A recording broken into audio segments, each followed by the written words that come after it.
Gravação iniciada. Bom dia novamente.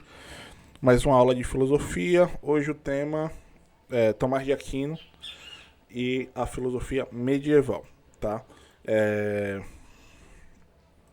Então vamos lá. Como pensador medieval, é importante que vocês lembrem que todo pensador medieval, né, ele tá ali num contexto. Todo pensador medieval, eu tô falando no sentido europeu, né? Porque Tomás de Aquino justamente é um dos elementos que está dialogando com figuras que não são propriamente europeias. O pensador medieval, ele está pensando ali, né, a partir da relação entre igreja e mundo, religião e mundo, teologia e mundo. Então, sempre uma dicotomia aí, sempre uma dualidade. E ele pensando nos parâmetros aí da relação entre elementos terrenos e elementos transcendentes. Então, sempre pensando a partir de uma relação entre igreja e política, teologia e filosofia. Então, sempre tem uma relação aí entre algo religioso e algo que não seria religioso. E como esse religioso vai se sobrepor, o religioso vai se sobrepor ao não religioso. Tomás de Aquino está nesse conjunto aí também, né? Tomás de Aquino cristão, religioso, né? Pensando ali, a partir da situação em que ele está inserido, como conciliar a fé e a razão. Então, há aqui no Tomás de Aquino, né, uma inferioridade da razão diante da fé, mas ela está muito mais próxima, essa relação é muito mais próxima do que no Agostinho. Então, enquanto no Agostinho você tem um crer para entender, no Tomás você tem um entender para crer. Então ele vai buscar racionalizar a fé. Então a fé, por mais que a razão ainda esteja abaixo da fé, ela tem um status maior se comparado com Agostinho, por exemplo, que foi da semana passada, né? Então é bom entender que há aqui no Tomás uma necessidade de racionalizar mais a fé. E essa racionalização, ela acontece justamente a partir de uma figura que nós conhecemos muito bem, chamada de Aristóteles. Então, enquanto o Santo Agostinho, ou Agostinho de Hipona, ele está cristianizando, né, a filosofia do Platão, o Tomás de Aquino, ou São Tomás de Aquino, está aí cristianizando o Aristóteles. Tá? Então, a grande questão aqui do Tomás é: o mundo sensível pode me fornecer conhecimento? Do mundo sensível, eu consigo tirar elementos para compreender Deus? A razão atrapalha ou favorece a fé? Então, justamente nesse sentido de tentar conhecer, né, para poder crer. Eu preciso... alguém vira para mim e fala: não, Carlos, você acredita em Deus? Aí eu falo: acredito. E aí você pergunta: mas por quê? Aí o Tomás me fornece elementos para eu tentar racionalmente explicar essa minha fé, né? Então, o Tomás de Aquino está nesse conjunto. E como eu falei aqui, que ele está pegando elementos do Aristóteles, não é à toa. Nós temos, por exemplo, do Aristóteles no Tomás, a ideia de ato e potência, né? A ideia de causa e efeito, a ideia de contradição ou não contradição, né? Então, esses elementos estão no Tomás também. Então, o Tomás está nesse conjunto de aristotélico, que está pensando, a lógica aristotélica, né, contradição, A igual a A, então eu não posso me contradizer, eu não posso falar uma coisa depois de dizer, eu também não posso esquecer que todo ato tem potências, né, essa noção de ato e potência, e a noção de causalidade, né, todo efeito tem uma causa que lhe é anterior. Se eu estou vendo fumaça, possivelmente haverá um fogo. Então ele está pegando esses elementos do Aristóteles e para fazer sua filosofia cristã, né? E essa filosofia cristã que ele está produzindo, ele tem uma questão que é a seguinte: veja, eu sou cristão, Tomás, né? O Tomás é cristão e ele está dialogando com pessoas que não são cristãs. Como é que eu consigo fazer esse diálogo? Então, nós já temos aqui no Brasil hoje exemplos do que não fazer, né? Se eu tenho uma religião e tô falando com alguém que não tem religião, ou pensar a partir de outra religião, se eu criar uma barreira, não, ó, esse é o meu credo, essa é a minha confissão de fé, essa é a minha profissão de fé, eu tô aqui, você tá nesse outro conjunto, a gente não consegue dialogar, porque são bolhas diferentes, então não tem como dialogar. E aqui eu vou falar pra você o quanto eu tô certo e o quanto você tá errado, porque eu tô na minha bolinha, tô no meu mundinho.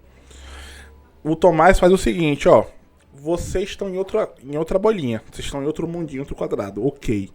Vamos encontrar um ponto em comum para dialogar. Então, ele como alguém que tinha uma fé, que tinha um credo, e estava falando com alguém que não tinha uma fé, ou não tinha a mesma fé que a dele, não tinha o mesmo credo que o dele, ele precisa encontrar um ponto em comum para poder puxar a conversa. Então, ele como cristão, ele vai falar, ó, eu sou cristão, quero uma fé mais racional, quero pegar do Aristóteles elementos aí, porque estão usando Aristóteles para dizer que a minha fé está errada, estão pegando Aristóteles para dizer que eu estou errado, estão pegando Aristóteles para dizer que a Bíblia está errada, que todo o cristianismo está errado. O que é que eu faço? Vou pegar esse Aristóteles aí e vou mostrar como ele está próximo do que eu acredito. Então, e como ele está próximo do que eu defendo e como o mundo me oferece, como o mundo sensível me oferece conhecimento para que eu consiga provar a existência de Deus. Então, se eu estou falando com você que não tem a mesma fé que eu, vamos para o mundo, vamos para a realidade, vamos para as sensações, para nas sensações a gente encontrar pontos para refletir de Deus.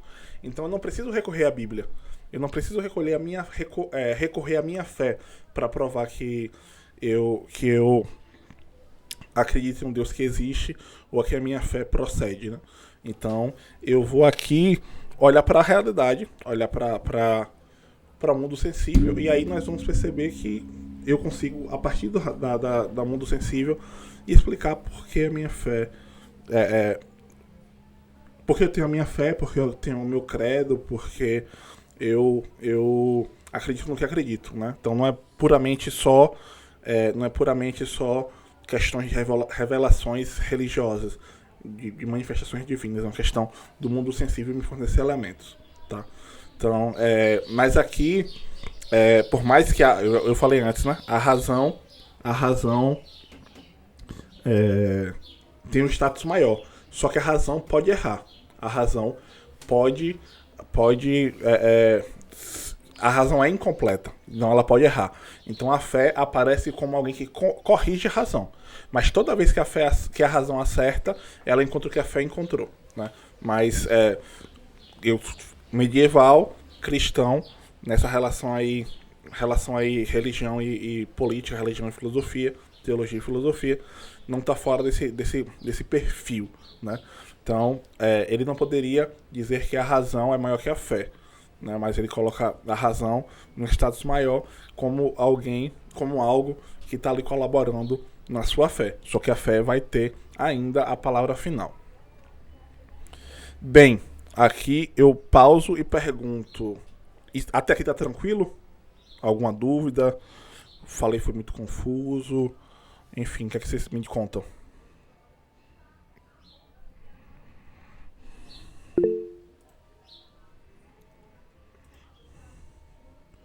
Tranquilo. Bem, então vamos lá.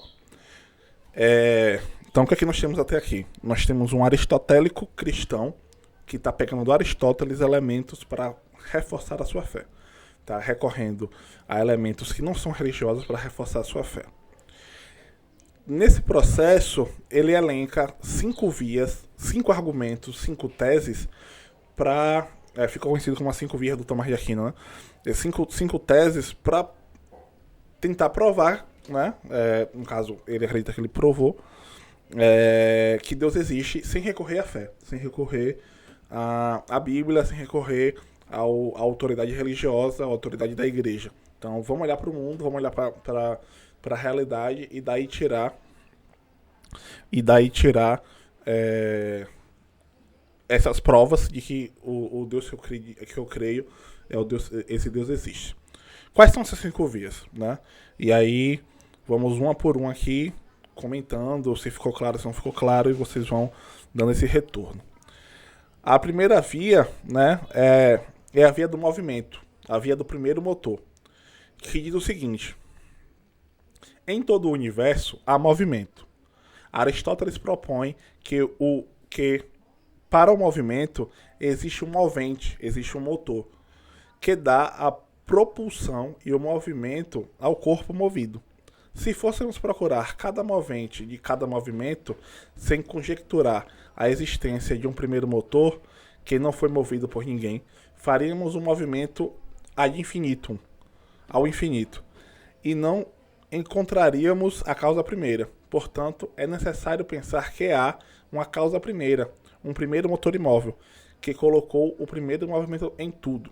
Então vamos lá.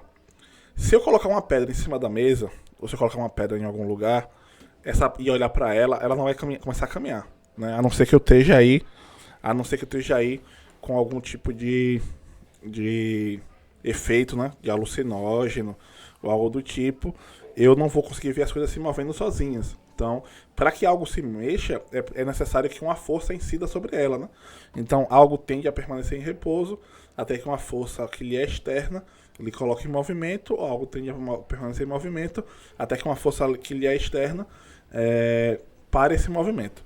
Então, se as coisas não se movem sozinhas, quem começou o movimento do mundo? Quem começou o movimento do cosmos? Quem começou o movimento das coisas que existem? Então, para que o primeiro movimento comece, esse primeiro motor, esse primeiro elemento aí que dá um impulso para que o resto se mova, que as demais coisas se movam, não precisa depender, não pode depender de outro motor, não pode depender de outro impulso. Então, o primeiro motor deve ser imóvel. Se esse primeiro motor deve ser imóvel, e esse primeiro motor tem que existir, porque senão a gente vai ficar sempre no infinito, né, sem encontrar uma base, porque a grande questão aqui é a base, qual é o primeiro, né? Porque uma hora alguém tem que começar desse movimento. Esse primeiro motor só pode ser Deus, né? Esse primeiro motor imóvel só pode ser Deus, porque aí ele não depende de outro elemento, ele não depende de nada, e ele vai lá e dá um impulso para que o movimento do mundo aconteça, né? Então, primeira via do movimento. Para que o movimento aconteça, tem que existir um primeiro motor imóvel. E esse primeiro motor imóvel dá um impulso para as demais coisas se moverem. E aí segue o movimento do cosmos. Mas até lá, as coisas não se movem sozinhas, né? Não se mexem sozinhas. Tá? Então, primeira via. Primeira via, via do movimento. A segunda via é a da causa não causada, né? Ou a primeira causa eficiente, que diz o seguinte: partindo da mesma reflexão que foi desenvolvida na primeira via, é necessário entender que tudo que foi causado no mundo, exceto uma primeira causa. Essa é a causa-prima, e ela não teve evento anterior. Foi um primeiro momento em que uma primeira coisa aconteceu. Essa causa não causada é Deus. Então, vamos lá. Tudo que existe tem uma causa. A gente para e pensa. Se tudo que existe tem uma causa, qual foi a primeira causa? Se tudo que existe tem uma causa, qual foi a primeira coisa que aconteceu? Qual foi o primeiro evento? Qual foi o primeiro movimento? Então, ele está usando aí a lei da causalidade do Aristóteles, né? O princípio da causalidade do Aristóteles, para refletir sobre a origem do mundo, né? Então, tipo, eu vou voltar aqui. Não, eu existo, meus pais existem, meus avós existem, meus tataravós existem, e eu vou voltando. Mas qual foi o primeiro, né? Não, essa árvore existe porque existe uma muda, existe uma semente. E aí eu vou voltando, mas qual foi a primeira? Então eu vou voltando no tempo aí e minha mente entra num parafuso, dá um bug, uma tela azul. Mas qual foi o primeiro? Então, a primeira causa não pode ser causada, tem que ser incausada, né? E tem um termo para isso que eu vou comentar já na próxima via.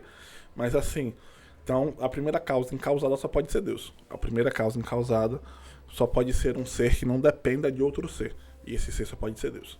Então, perceba, essas duas primeiras vias estão muito próximas, olhando para a física, olhando para o mundo, olhando para a realidade, dizendo, há elementos no mundo sensível para que eu afirme, sem recorrer à teologia, que esse ser que eu chamo de Deus, de fato existe. Tranquilo até aqui, gente? Primeira via do motor e segunda via da causa eficiente, tranquilo?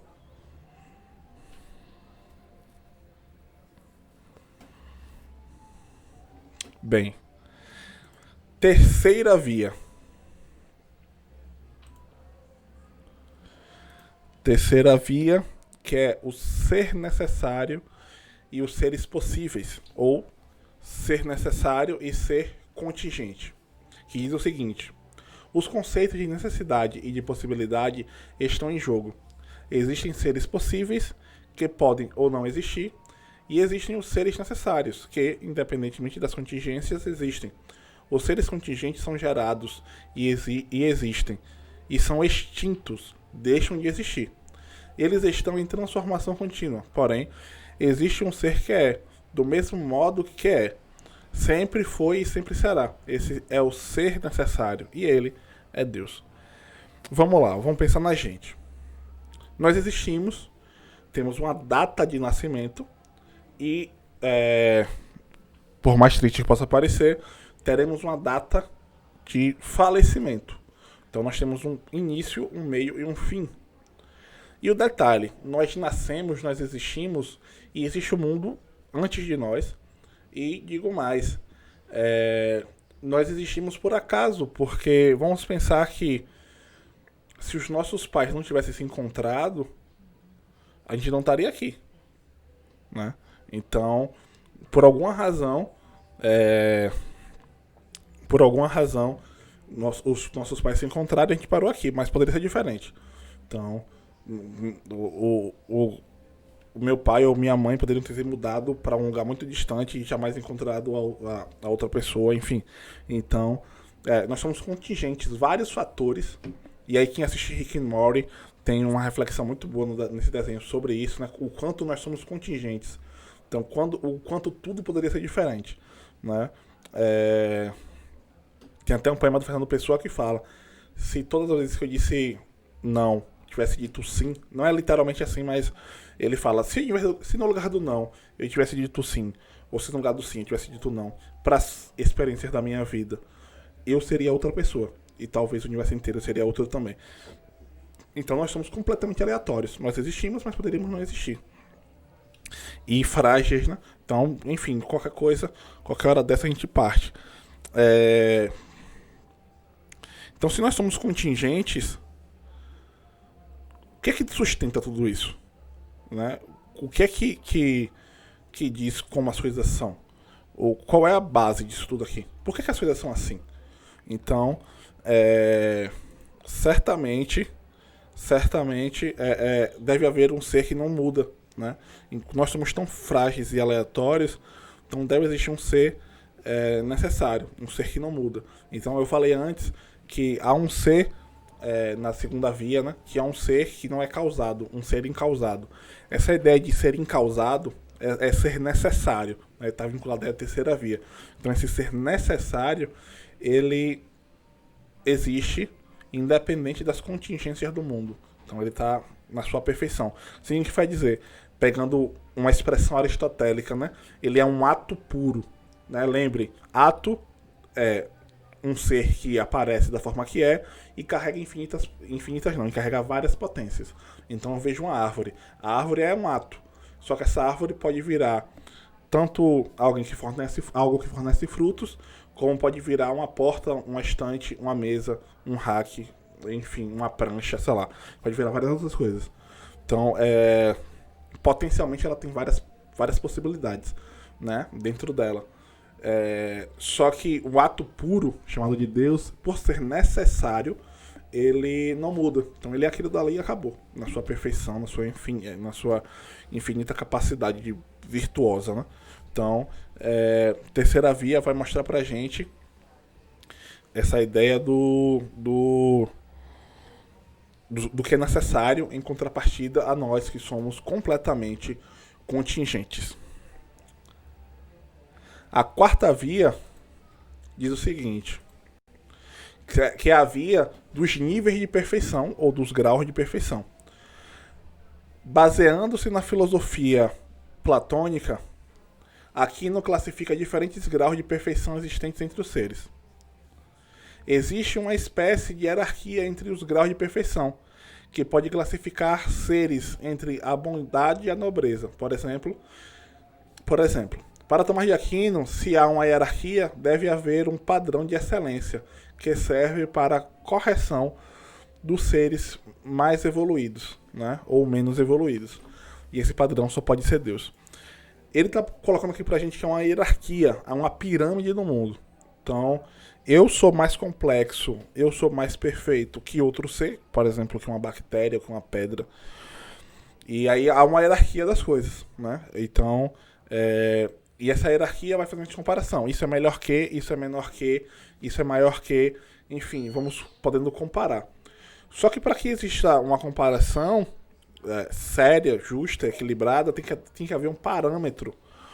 E esse parâmetro universal, esse parâmetro mais perfeito, esse parâmetro de excelência, de perfeição, que está no topo dessa pirâmide, só pode ser Deus. Então, eu já pensei aqui o seguinte, ó. Há um movimento. Quando começou? Como começou? Há uma causa primeira, né? Deve haver uma causa primeira. Qual é? Quem é? Nós somos contingentes e deve haver um ser necessário. Agora, ele coloca pra gente que há uma hierarquia no mundo, e dessa hierarquia há um topo, um padrão, uma referência, que só pode ser Deus. E ele fecha falando o seguinte: a quinta via, o governo supremo. Há uma organização das coisas e dos seres materiais.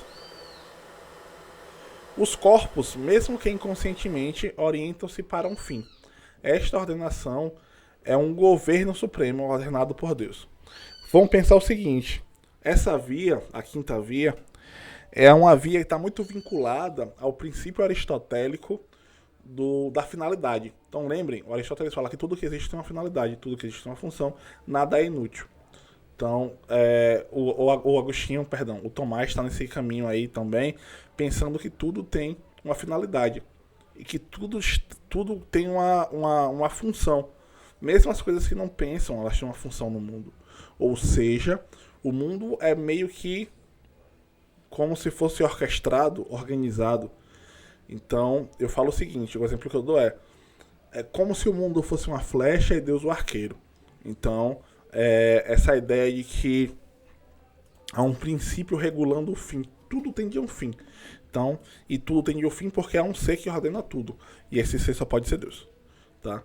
Então, com essas 5 vias, né, a via do movimento, a via da causa eficiente, a via que compara aí seres contingentes e seres necessários, a via dos graus de perfeição e a via da finalidade, vão colocar pra gente essa questão de que eu não preciso recorrer à fé para racionalizar, para pensar racionalmente o que eu acredito. Então, veja, ele tá obviamente aqui que se eu não acreditar em Deus, nada disso faz sentido. Agora, como cristão que ele era, ele coloca assim: eu tô falando sobre um ser que eu acredito, um ser que eu sei que existe. E esse ser que eu sei que existe, eu não tô recorrendo à Bíblia, ao texto que eu chamo de sagrado. Eu não tô recorrendo à minha fé. Todo momento aqui eu tô olhando para o mundo. No mundo eu percebo que há um movimento que tem que ter começado de alguma forma. Eu percebo que as coisas têm causas e tem que haver uma causa primeira. Eu percebo que nós somos contingentes e completamente aleatórios e deve haver algo que sustenta tudo isso daqui. Assim como eu percebo que existem níveis de perfeição. Eu sou mais o ser humano é mais complexo, mais completo e mais perfeito que outros seres, mas o ser humano é imperfeito e não serve de parâmetro. Deve haver algo superior que sirva como parâmetro, assim como o mundo é orquestrado, é organizado. Então deve haver um ser que ordena tudo isso daqui e faz com que tudo tenda a uma finalidade. Então eu não vou recorrer à fé para explicar a minha fé, eu vou recorrer à razão para tentar racionalizar e falar com você que não tem a mesma fé que o que eu acredito pode ser explicado a partir do mundo sensível, tá? Então vou recorrer à física aristotélica, vou recorrer a elementos do mundo para que você olhe comigo o mundo e perceba que o que eu estou falando não é só invenção, não é só revelação, não é só fé, não é só imaginação, tem base no mundo sensível. Estou recorrendo ao mundo sensível para explicar o que eu acredito. Bem, turma, e agora eu abro para dúvidas, comentários, porque do Tomás de Aquino era isso que eu tinha para trazer para vocês.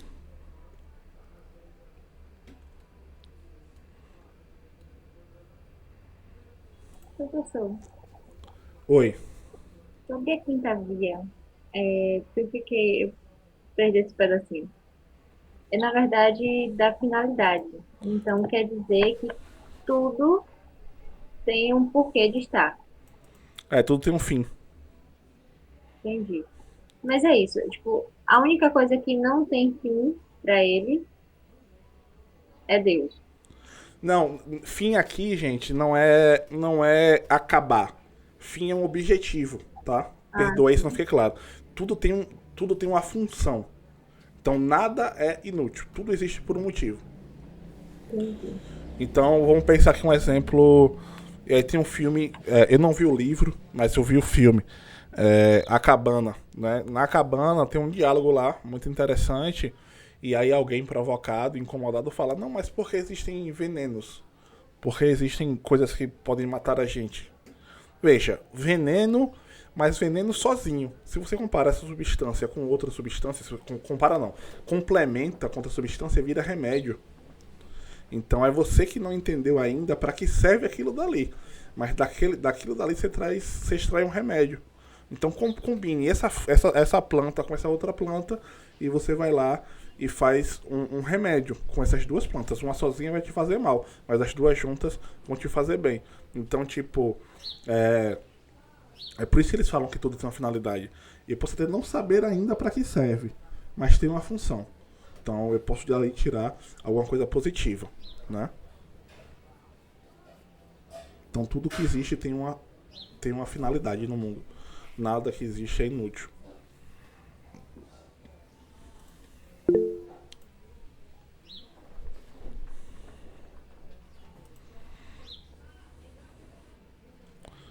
O que mais, gente?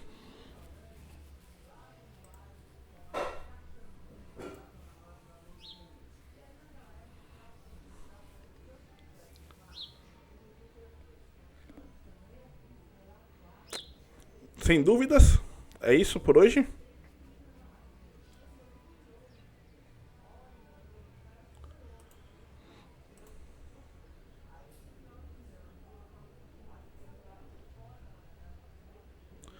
Ah, então, ato puro, vamos lá.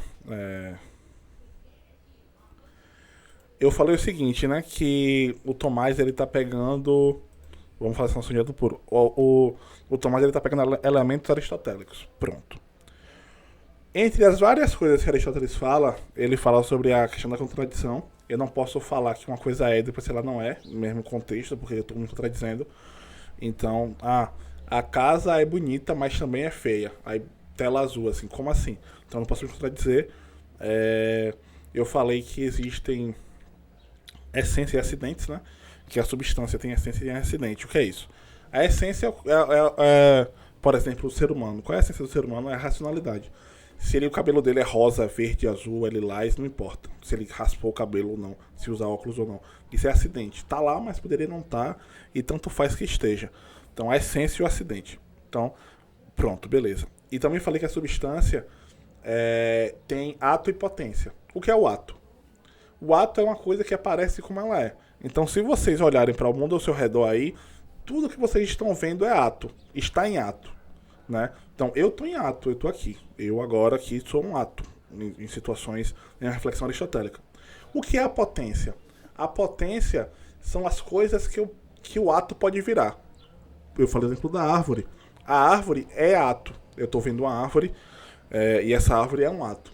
Só que essa árvore, ela pode virar, dependendo da incidência externa aí, ela pode virar carvão, ela pode virar estante, ela pode virar prateleira, ela pode virar mesa, ela pode virar lápis, várias coisas. Ou seja, as potências, né? Então, nós temos um ato, a árvore, e temos as potências. Todas as coisas que ela pode virar. Tudo que ela pode se transformar. E nesse processo,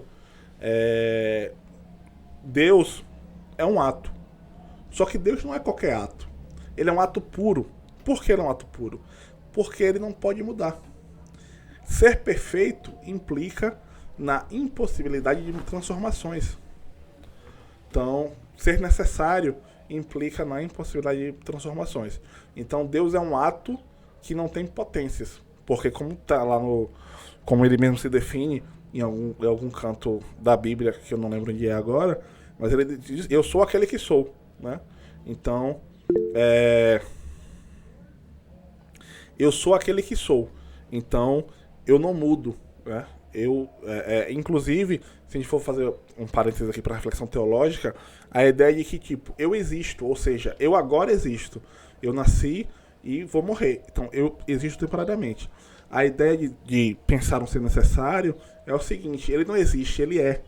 Ou seja, ele sempre existiu e nunca vai deixar de existir, né? Fecha parênteses teológico aí. Então, a ideia do ato puro significa dizer que ele já está completo, sempre, e nunca mudou, nem nunca vai mudar. Então, essa noção de ato puro significa isso. É um ser que existe e não muda, não pode mudar, não vai mudar, já está completo, perfeito. Porque se Deus mudar, ele significa dizer que ele é imperfeito, né? E aí a ideia de que a argumentação dentro dessa argumentação aqui, né? Obviamente. E aí esse argumento não vai fazer, essa argumentação do Tomás ou do Agostinho não vão fazer mais sentido se eles pensarem num Deus que muda, se eles pensarem em um Deus imperfeito.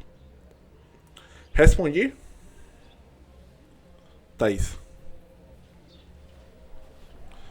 É isso, assim, essa noção de ato puro quer dizer que ele existe e que ele jamais poderá mudar, porque ele já está completo.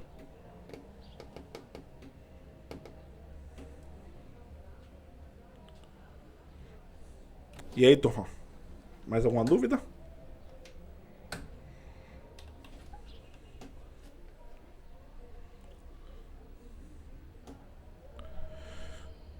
Então, vou encerrar a gravação aqui e vou dar os avisos.